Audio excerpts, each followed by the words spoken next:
warm welcome to the Adelboden Barn HO Model Railway. My name is Deryck. Thank you for your visit. I hope you are all well. I wish you all a Merry Christmas and all the best for 2026. This video shows the current state of my railway room, which could be compared with last year's Christmas video ABB12. It also features a new Brawa shunter and the Edelweiss Express. This is a smaller train than the Rheingold. It's a fascinating express, more later. I've included a slide showing the benefits of using folders to organise the dispatcher window. Progress has been slow in the railway room, with terminal prostate cancer and on top of that having heart surgery this year. So I've had some very strong headwinds. I can't tell you how wonderful it is still to be here with my wife and able to enjoy this hobby. So let's get started.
Okay, let's have a little example of the new BR260 working.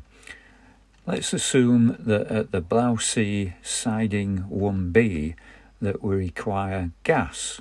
So if I select it here, you'll notice that on the matrix this job has been logged.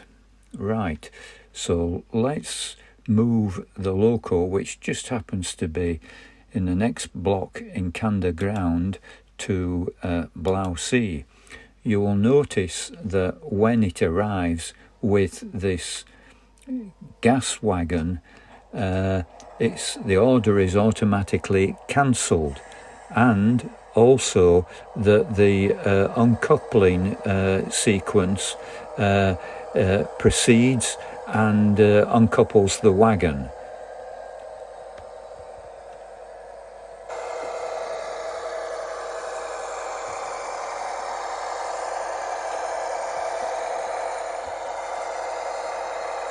Right, the gas order has been acknowledged, and after a short time the uncoupling sequence will start. You can see the colour has changed there, so it's commenced.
The SBB train crew welcomes you on the intercity to Frutigen and wishes you a pleasant journey.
Nächster Halt Frutigen.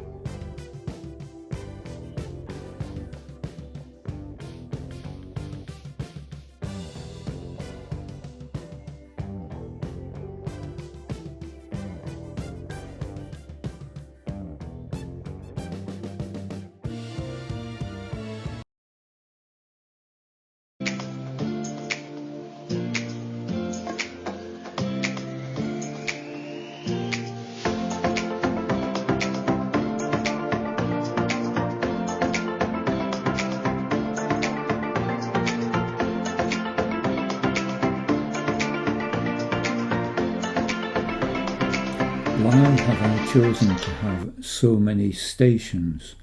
Well, I have found that it adds more interest if you've got more destinations so that the operator can organise for passengers and goods to get to their destinations as quickly as possible.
This is my train controller dispatcher window.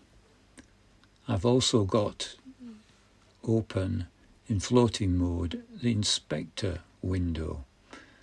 As you can see, it's nice and clear of schedules. However, if I click on schedules, you'll see there is 347, much to my amazement. It's amazing how they accumulate. So in order to organise things better, I've created folders, and every folder is named after the start point of a schedule. So that's how you can find things. So if I wanted to go to Brawa, click on that, you can see all the schedules that start from there. In order to set this up, I went to the macro tab and selected schedules, and you can see all the schedules here. In order to create a new folder, if you right click, there's an option called new object, and this is the box that comes up. We want to go into edit mode, and I want a folder. So if I select that, if I click this now, it'll create a new folder in the schedules folder, which can be named, and then you can drag and drop schedules in this lower window here to the folder in the top. That's how it works.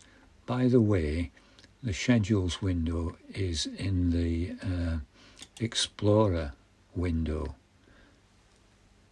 and that's basically how it works, and it's been of tremendous help trying to navigate things when they're all organized correctly. It's one of the reasons why I prefer to use the switchboard and these on-off switches to send trains from one place to another, rather than going through 347 schedules to find the appropriate one.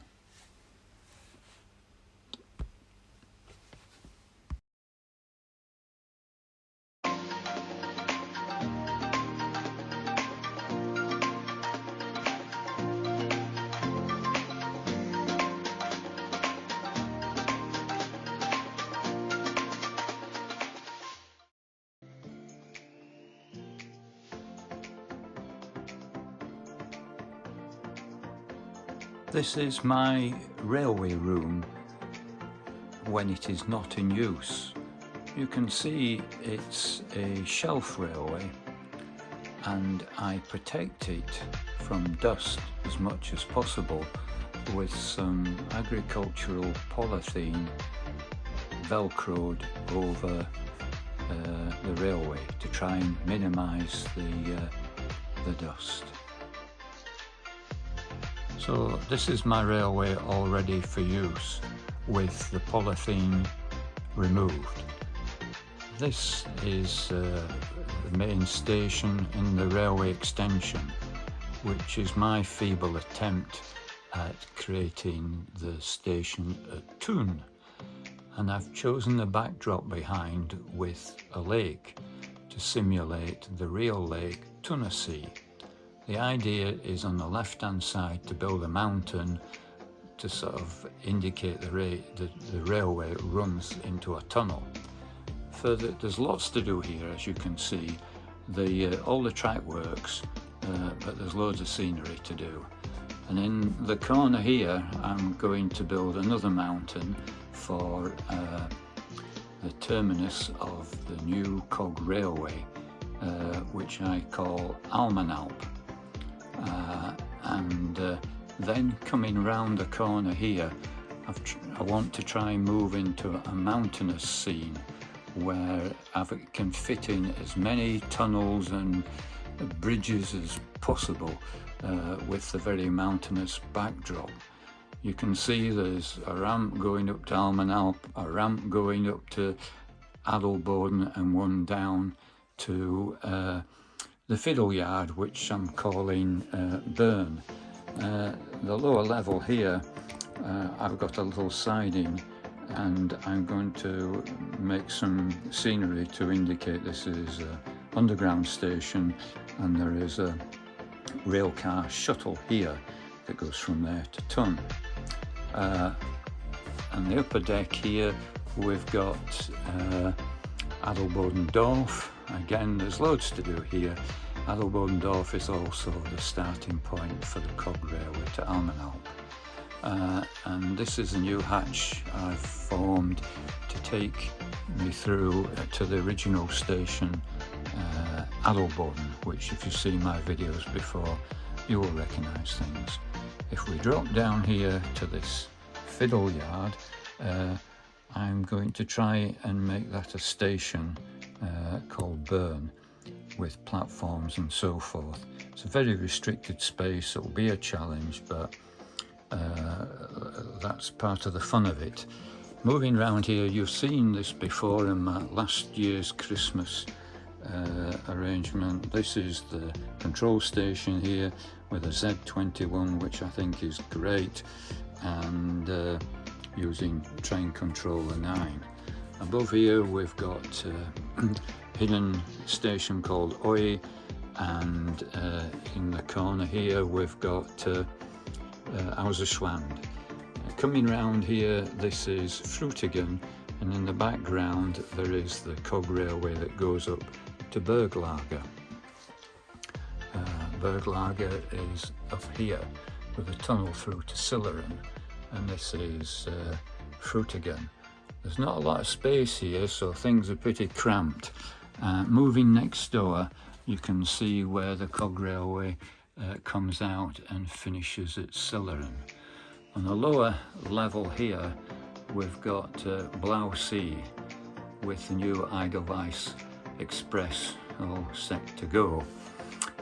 Again, you would have seen this before if you'd watched my videos. So this is a snapshot of the railway room as it stands just now. I hope this is of interest. Thank you.